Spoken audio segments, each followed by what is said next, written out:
Dan di sini terdapat tausiah Rois Am yang berjudul Akhiri Polemik Nasab Ba'lawi. Ya, meski sah Kiai Haji Miftahul Akhyar menjadi Habib. Kenapa? Karena cetha welo-welo pembelaannya terhadap para Habib. Sementara orang-orang yang berjuang NU, kiai-kiai kampung yang selama ini disakiti oleh para Habib, dikerjain oleh para Habib, dicurut-curutkan, dicurcungok-cecungokkan, tidak pernah terdengar ada suara dari orang pengurus-pengurus NU membelanya. Saya ingin bahwa kedewasaan di dalam berpikir, di dalam bersikap di kalangan para ulama kita, guru-guru kita, mbok ya diberi kesempatan lah. Kalau memang anaknya nakal, ya dipanggil, so ada anaknya nakal terus disuruh dikepruin sama tetangganya, kan tidak benar toh. Itu loh, maksud saya ya. Karena setelah melihat statement dari apa namanya RA, Rois Am maksud saya, Rois Am itu reaksi masyarakat dan kiai-kiai kampung tambah berani mereka akhirnya kan.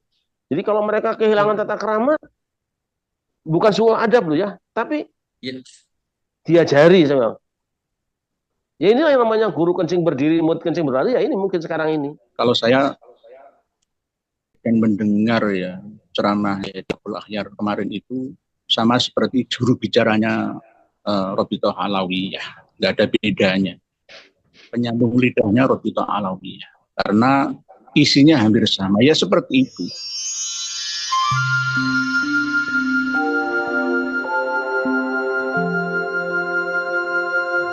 bagaimana statement yang disampaikan oleh Rois Am PBNU. Siapa itu? Kiai Haji Miftahul Akhyar tentunya ya, dan teman-teman tentu tidak asing dengan nama beliau, di mana di majalah Risalah. Risalah mencerahkan dan menyejukkan, terobosan mengurai problematika perhajian. Dan di sini terdapat tausiah Rois Am yang berjudul Akhiri Polemik Nasab Ba'lawi. Ya, saya rasa ini masih relevan dengan fenomena yang terjadi saat ini. Dan tentu kita sudah tahu bagaimana posisi dari Rois Am kita, di mana beliau itu di awal-awalnya begitu kencang begitu untuk membela Nasab Ba'lawi ya, meskipun dalam ceramah beliau menyampaikan bahwa kami ini ya tidak pro ke sana, tidak pro ke sini. Nah, untuk lebih lanjutnya ya, mari kita simak bagaimana uraian statement yang beliau sampaikan di dalam ceramahnya itu atau tausiahnya itu. Ya, oke. Akhiri polemik Nasab Ba'lawi. Rois Am PBNU Kiai Haji Miftahul Akhyar memberikan tausiah dan peringatan kepada seluruh warga NU, terkhusus pengurus NU, agar mewaspadai gerakan dan strategi adu domba kaum Wahabi, khususnya terkait polemik Nasab Ba'lawi. Jadi belum apa-apa ini sudah sudah menuding kepada kelompok yang sampai saat ini itu memberikan pencerahan bagi masyarakat Indonesia atau masyarakat-masyarakat yang sampai saat ini mengikuti bagaimana polemik Nasab Ba'lawi. Ya, itu dianggap sebagai kaum Wahabi. Dan apa yang mereka lakukan itu adalah upaya adu domba. Ini nggak tahu nih bagaimana alasan atau argumentasi beliau bisa sampai mengeluarkan statement seperti ini. Nah, ini saya rasa ya, beliau belum terlalu mendalami bagaimana upaya-upaya doktrin kepada masyarakat, bagaimana glorifikasi kepada leluhur-leluhur para habaib. Yang menyampaikan itu tidak hanya Habib-Habib yang bocil, enggak.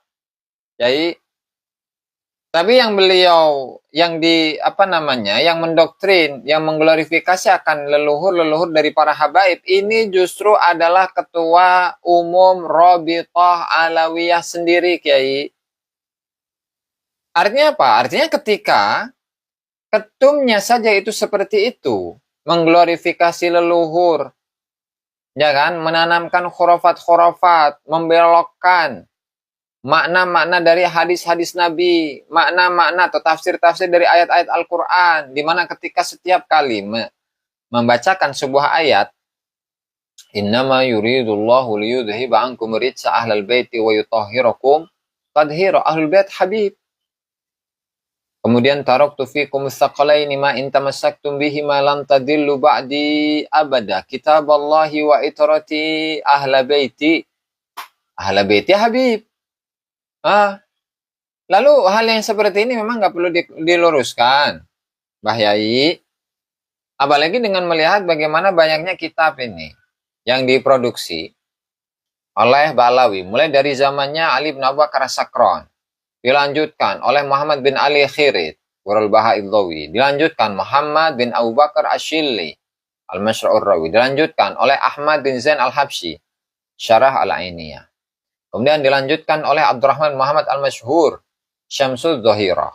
Bahkan dalam kitab fikihnya saja itu mengglorifikasi terhadap nasabnya Ba'alawi itu luar biasa. Dalam kitab fikih, bayangkan Kiai.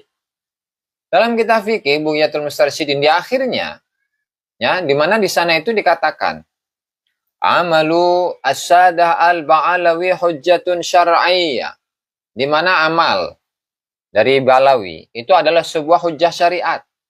Tidak hanya itu, bahwa afdhalun nasi ahlul bait, bahwa afdhalun nas, sebaik-baik manusia karena bahan mereka itu berbeda, itu adalah ahlul baitin Nabi, keluarganya Nabi. Kemudian apa? Wa afdalu ahlil baiti al-Ba'alawi. Dan sebaik-baik dari ahlul bait maksudnya dzurriyyah ya. Kita tidak mengambil versi ahlul bait pemananya adalah Sayyidina Hasan, Husain, Sayyidina Ali, Rasulullah, kemudian Sayyidah Fatimah. Bukan itu. Ahlul bait maksudnya adalah dzurriyyah. Sebaik-baiknya dzurriyyah Nabi itu adalah Ba'alawi. Ini dalam kitab fikih, bayangkan. Dalam kitab fikihnya saja seperti itu, apalagi buku sejarah. Yang itu lebih parah lagi. Nah, belum lagi khurafat-khurafat yang ada, baik itu dalam kitab Syarah Ainiyah, Al-Mashra'ur Rawi, Al-Jawharus Syaffaf, kemudian Al-Burqatul Musyiqah, kemudian dan seterusnya lah, banyak. Dari kalangan para habaib itu. Apakah Kiai tidak membaca ke sana bahwasanya doktrin-doktrin yang dilakukan yang terdapat dalam tulisan ataupun ceramah-ceramah mereka itu sangat begitu banyak, dan tentu itu adalah sebuah upaya untuk menghapuskan memori masyarakat dari para kecintaan mereka kepada para tokoh-tokoh leluhur bangsa Indonesia, di mana bangsa Indonesia ini pada awalnya cinta kepada Syekh Abdul Qadir Al-Jilani, kemudian dihapus. Cinta kepada Faqih Muqaddam, cinta kepada Syekh Muhammad Nawawi Al-Bantani, dihapus. Menjadi cinta kepada Habib Anu, ya, Habib Anu. Sehingga apa? Sehingga nama-nama besar dari ulama-ulama Nusantara, ada Syekh Abdul Rauf As-Singkili, Syekh Syamsuddin As-Sumatrani, Syekh Arsyad Al-Banjari, Syekh Muhammad Nawawi Al-Bantani, Syekh Muhammad Mahfud Termas, Syekh Muhammad Saleh Darat, dan seterusnya. Mbah Khalil Bangkalan, dan seterusnya. Itu semuanya akan hilang begitu saja. Kenapa? Karena setiap hari atau setiap ceramah-ceramah yang disampaikan oleh para habaib itu adalah bagaimana mereka itu mengangkat para tokoh-tokoh habib, baik itu yang ada di sana di Hadramut, di Tarim, atau itu yang ada di Nusantara. Nah, kita kan sudah cukup kenyang dengan bagaimana kota-kota di Nusantara itu diholi. Nama kotanya itu diholi. Gresik, Hol Gresik. Padahal itu adalah seorang Habib, Abu Bakar Gresik. Ya, kemudian Tanggul, Jember. Jember apa mana itu? Tanggul lah. Itu Habib Soleh bin Muhsin Al-Hamid. Kemudian Malang, Hol Malang. Itu maksudnya adalah Habib Abdul Qadir bin Abdullah bil Faqih. Abdullah bin Abdul Qadir bil Faqih. Kemudian bapaknya, Abdul Qadir bil Faqih. Itu Hol Malang. Kemudian Hol Solo, Habib Ali bin Muhammad Al-Habsyi. Atau Habib Anisnya, saya kurang tahu itu yang diholi siapa di sana ya. Artinya dari pengholan kepada tokoh-tokoh, baik itu Solo, baik itu Gresik, Surabaya, ya, Tuban, Malang, mana lagi? Tegal, Pekalongan, dan seterusnya. Itu memori masyarakat. Ya, yang pada awalnya ketika menyebut Gresik itu ya Sunan Gresik, ketika menyebutkan Surabaya ya Sunan Ampel, itu akan terhapus dengan sendirinya. Apakah Mbah Yai itu tidak memahami ke sana bahwa ada tadi upaya untuk menghilangkan memori masyarakat ya akan kecintaan mereka terhadap tokoh-tokoh di Nusantara di masa lalu yang kemudian oleh Habib-Habib ini ya dihapuskan, digantikan dengan tokoh-tokoh para habaib itu sendiri.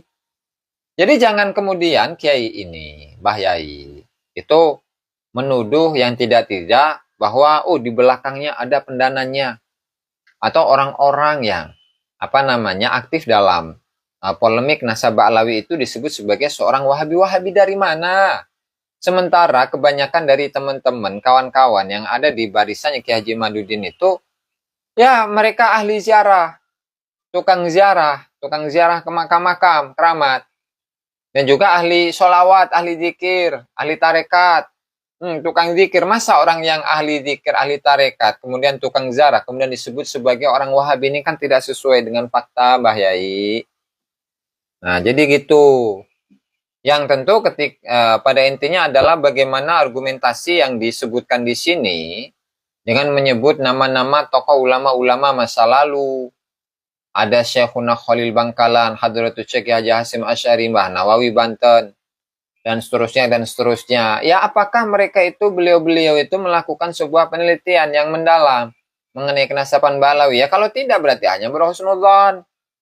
Sehingga tidak kemudian ya membawa nama-nama besar para ulama-ulama ini yang tujuannya adalah untuk melegitimasi akan kebenaran dari nasabnya para Habib.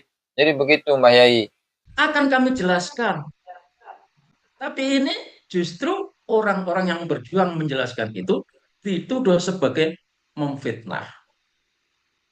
Nah, maka saya terus terang aja Pak Kiai Sarip, saya sudah membuat konten yang judulnya sah Kiai Haji Miftahul Akhyar menjadi Habib. Kenapa? Karena cetho welo-welo pembelaannya terhadap para Habib. Sementara orang-orang yang berjuang NU, kiai-kiai kampung yang selama ini disakiti oleh para Habib, dikerjain oleh para Habib, dicurut-curutkan, dicurcungok-cecungokkan, tidak pernah terdengar ada suara dari orang pengurus-pengurus NU membelanya. Sebetulnya apa yang disampaikan oleh Kiai Haji Miftahul Akhyar itu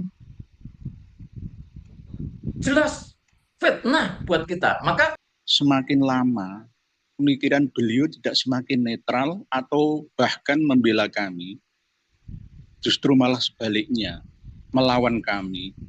Jadi Kiai, menurut saya kalau memperhatikan mimik bicaranya, semangatnya, ya dalam pidato itu bisa jadi yang Kiai khawatirkan itu nanti akan terjadi. Ada pemecatan, sangat mungkin.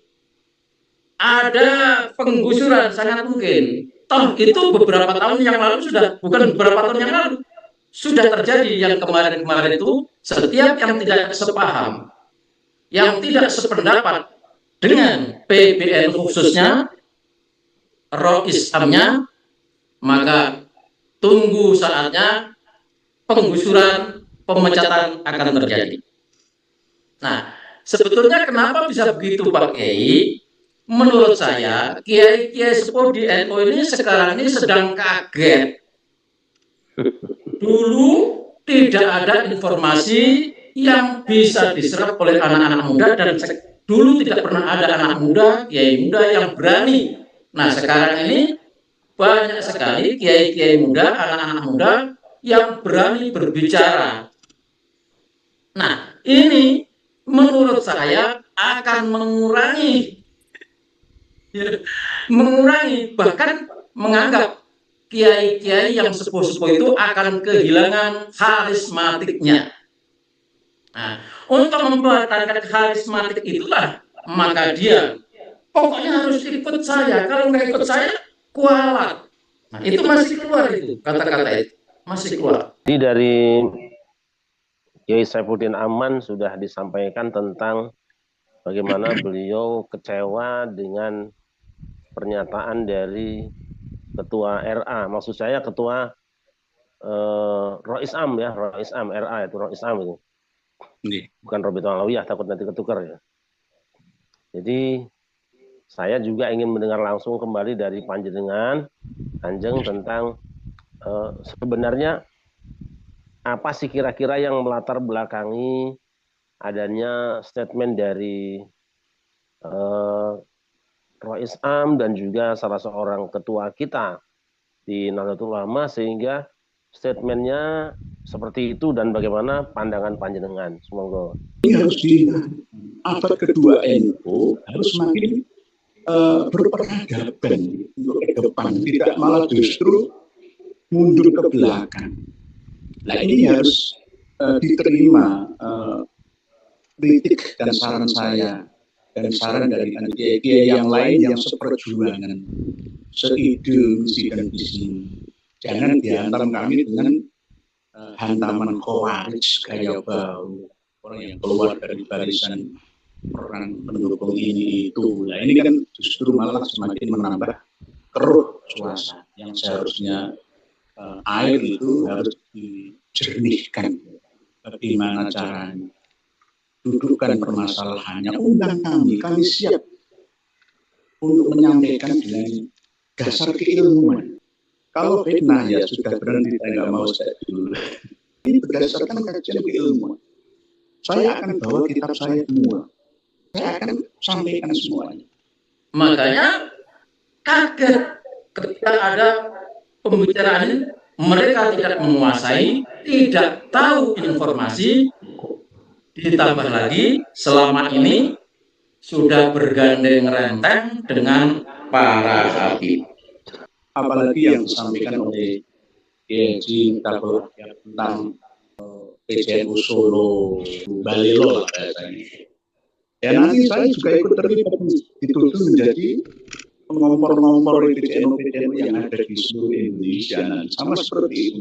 Jangan ngompor-ngompori kiai-kiai menuduh kiai NU melawan kami. Kami ini juga warga NU. Jangan anggap sebagai musuh, tapi rangkul kami untuk diskusi bersama. Kalau argumentasi kami bisa dipatahkan, saya akan taslim. Saya akan menyerah kalah. Kalau tidak ada data, keilmuan tidak mendukung, maka atas dasar apa kita meyakininya? Atas dasar apa kita meyakini? Ini masih belum melebar ke hal-hal yang berhubungan dengan fakta, realita di depan mata. Perusahaan pengaburan, perubahan sejarah kita, makam-makam dan lain sebagainya yang masih belum kita masukkan dalam kategori diskusi. Ini hanya masalah kita membedah apa yang disampaikan oleh seorang yang alim yang belum alamah. Jadi kita harusnya beliau juga kembali untuk mundur makol balatang rumah.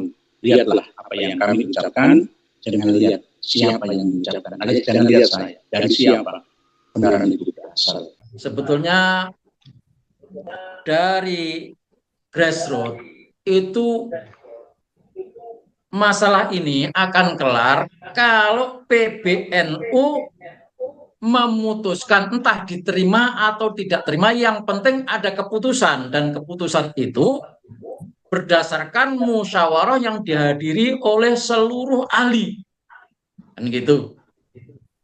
Begitu ada keputusan, kelar.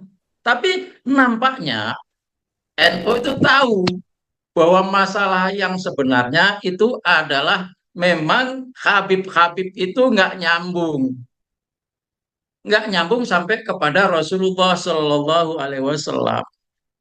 Nah, kadang-kadang kiai-kiai, mohon maaf nih, kiai-kiai yang duduk di DNU itu, termasuk ketua Tanfidiyah yang pertama kali ngomong di Pasuruan itu, kalau Habib-Habib ini batal nasabnya, berarti batal keilmuan para ulama-ulama kiai Indonesia. Kan begitu. Sama kiai-kiai yang ada di PBNU itu semuanya ngomong begitu, Pak. Padahal mestinya dipisahkan. Ilmu itu kemana jalurnya dan nasab kemana jalurnya. saya ingin bahwa kedewasaan di dalam berpikir, di dalam bersikap di kalangan para ulama kita, guru-guru kita, mbok ya diberi kesempatan lah Kalau memang anaknya nakal, jadi dipanggil, so ada anaknya nakal terus disuruh dikepruin sama tetangganya kan udah bener toh. Gitu loh, maksud saya ya. Nah kira-kira harapan apa lah, harapan apa ya, Kanjeng Kiai, harapan apa dari kita? Karena setelah melihat statement dari apa namanya RA, Rais Am maksud saya, Rais Am itu reaksi masyarakat dan kiai-kiai kampung tambah berani mereka akhirnya kan. Jadi kalau mereka kehilangan tata kerama, bukan soal adab loh ya, tapi diajari saya. Ya inilah yang namanya guru kencing berdiri, mulut kencing berlari, ya ini mungkin sekarang ini. Orang yang ketika melihat pemikiran yang begitu bagus, dan ini bukan untuk menghinakan NU, tapi justru untuk menguntungkan kehidupan warga NU, karena selama ini mungkin dianggapnya yang menjadi dalam tanda petik korbannya itu kebanyakan warga NU. Kok malah disikapi dengan apa ya, pengusiran lah, kalau istilah tadi itu pengusiran ya. Harapan apa kira-kira di hari-hari ini lah ya, atau paling tidak begini, prediksi apa yang akan terjadi jika ini salah menyikapi itu kira-kira, monggo Kanjeng dulu. Yang perlu dipahami oleh seluruh warga Nahdliyin ya, bahwa organisasi besar Nahdlatul Ulama itu bukan milik perorangan atau milik keluarga muassis NU dulunya. Bukan, tapi milik semua. Bukan berarti dengan kita mengakui kepemilikan bersama ini terus kami ingin merebut kekuasaan, tidak ada unsur itu sedikit pun. Kami ingin menjadi orang yang duduk di struktural NU secara resmi, tidak.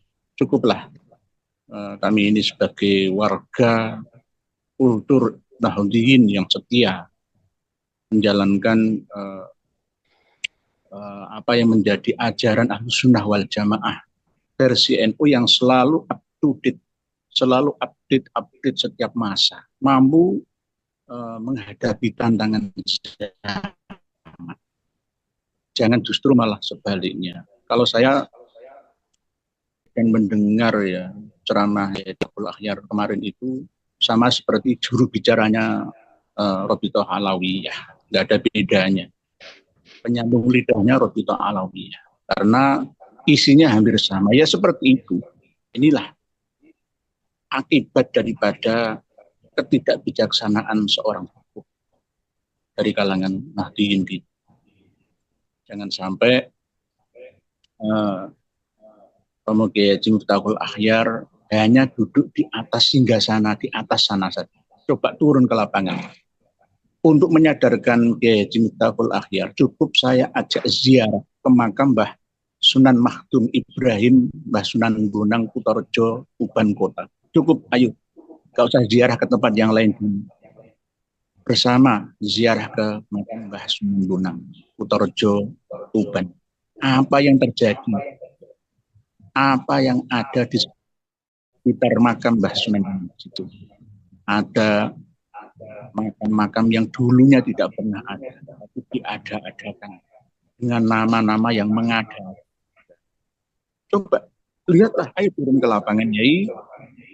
Kiai Miftahul Akhyar, bacalah ayat Allah yang tercipta ini. Tidak hanya ayat Allah yang qauliyah saja, berfirman saja. Tidak, tapi ayo kita baca ayat Allah yang tercipta. Ayat Allah yang ada di depan mata. Bukalah, ikra, bacalah. Bacalah keadaan yang ada. Bukan bermaksud kami ini menggurui, tidak. Tapi mengajak bersama untuk maslahat bersama demi kestabilan bangsa dan negara. Nah, menurut saya sudah kadang-kadang punya sedikit pikiran, ada pengaruh apa sih ya? Saya dengan Ketua Umum MUI hari ini, Kiai Anwar Iskandar itu akrab saya. Dengan Ketua Syuriah, Rais Am Syuriah, saya biasa ngopi di kantor beliau ketika di MUI dengan Kiai Akhyar. Tapi kenapa tiba-tiba belakangan ini ketika saya minta bertemu, mau silaturahmi, mau sowan, kok seperti ada jarak ya?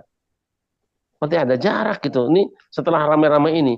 Kami biasalah kalau dengan beliau kontak, karena beliau orang-orang baik, orang-orang soleh. Jadi tidak ada kesulitan komunikasi. Saya datang ke MUI Pusat misalnya ngopi bareng di situ. Beliau sangat welcome. Tapi ketika sekarang rame-rame ini, saya WA beliau tidak dibalas, kontak juga tidak diangkat, sama juga Ketua Umum MUI, Kiai Anwar Iskandar. Tidak apa-apa, ditonton dong, ini apa adanya saya bicara. Kok sulit amat kita komunikasi hari ini? Sebenarnya ada apa sih gitu kan? Wong kita ini adalah umat lah, umat panjenengan, warganya panjenengan. Mungkin kita bukan hanya ngomongin soal nasab, ada omongan yang lain. Tapi jangan-jangan yang ada di benak beliau-beliau itu bahwa saya hanya akan bicara soal nasab. Mungkin ada yang lain sebetulnya. Jadi kami gagal sampai hari ini untuk bertemu, dan sudah berapa bulan kan saya mengusulkan, saya berteriak-teriak, cobalah diundanglah bertemu. Karena ini masalahnya adalah antara orang Indonesia dengan orang yang datang ke Indonesia ya, secara kebetulan dari Yaman, kan? Karena itu yang dipersoalkan. Yang dikritisi oleh Kiai Imad kan itu. Ya tentu yang dikritisi itulah yang memberikan hak jawab. Jadi mohon maaf, ini kita bisa terselesaikan kalau ada keinginan kuat dari PBNU memfasilitasi. Ayo Robitoh Alawiyah, hadirkan pakar-pakarmu, Kiai Haji Imaduddin bersama Kiai Haji Nur Ejak dan kawan-kawannya duduk bareng seperti apa yang disampaikan Raden Kiai Syarif Rahmat tadi. Udah itu bisa ketemu dan keputusnya orang akan sami'na wa ta'na asal berdasarkan dalil-dalil dan hujah yang bisa dipertanggungjawabkan. Maka saran saya yaitu tadi, kembali Nahdlatul Ulama itu menjadi wasit, menjadi mediator. Ketika ada orang berantem, dia duduk di tengah-tengah. Fa aslihu baina akhwaikuma. Kan gitu. Tapi ini enggak. Dia enggak duduk di tengah, tapi malah duduk di samping sana. Kata Kiai Haji Nur Yahya, kemarin yang dibicarakan oleh Kiai Haji Miftahul Akhyar itu mewakili Robitoh Alawiyah, mewakili Habib-Habib persis. Begitu Kak Kiai. Jadi solusinya yaitu menurut saya harus kalau perlu hadir bersama pemerintah. Karena ini menurut saya masalah nasional, Pak. Kebangsaan, masalah kebangsaan. Jangan dianggap sepele ini. Gitu. Gitu Pak Kiai. Saya ingin bahwa mungkin kalau orang-orang semacam saya mengusulkan tidak ada harganya lah, tidak ada nilainya ya. Tapi paling tidak anggap saja bahwa ini mewakili suara orang di bawah yang berteriak-teriak ingin menyaksikan menyaksikan rapihnya. Hampir tiap hari orang yang WA ke saya tuh, kapan sih selesainya urusan nasab ini? Saya bilang ya udah selesai, mau sekarang tinggal cuci mulutnya aja, kalau sekarang kan udah selesai. Tapi kan bagi orang-orang yang memang menyaksikan tiap hari polemik masih muncul terus, dianggap belum selesai. Lihat urusan segini aja kok nggak selesai sih, kan kecil banget sih, sepele banget lah. Kan sekarang masalah cot dibahas, masalah haji furoda dibahas, terus masalah nikah apa kudu diumpetin di kamar pengantin wanitanya atau di luar, itu dibahas. Ini masalah penting, ini masalah menyangkut kehidupan warga NU. Apa sih sulitnya? Dulu sejam juga selesai insya Allah. Nah itu aja sebetulnya sih, nggak macam-macam lah gitu. Ini selesai. Itu milik kita, ya mari kita rawat bersama, kita jaga bersama. Kita ini tidak pernah belajar dengan Kiai Hasyim Asy'ari, tapi kan beliau pesan siapa yang murid NU itu santriku. Kita ingin jadi santrinya aja deh. Tapi tolong santri ini juga dibantu, diawasi, dibina, diarahkan. Jangan malah dimusuhi. Kan begitu. Di bawah itu terus terang aja Pak Kiai. Setiap hari saya ngaji dengan ibu-ibu. Saya kadang-kadang bertanya, orang-orang NU, pengurus-pengurus NU, baik tingkat sampai di ranting maupun apa itu kerjanya apa sih? Ibu-ibu ratusan orang itu saya tanya, tahu kenal nggak NU? Nggak ada yang tahu itu. Terus kerjanya apa itu orang-orang NU? Itu saja sebagai penutup saya Pak Kiai. Jangan sampai kita diusir lalu dimasuki, didatangkan orang-orang bukan dari warganya gitu.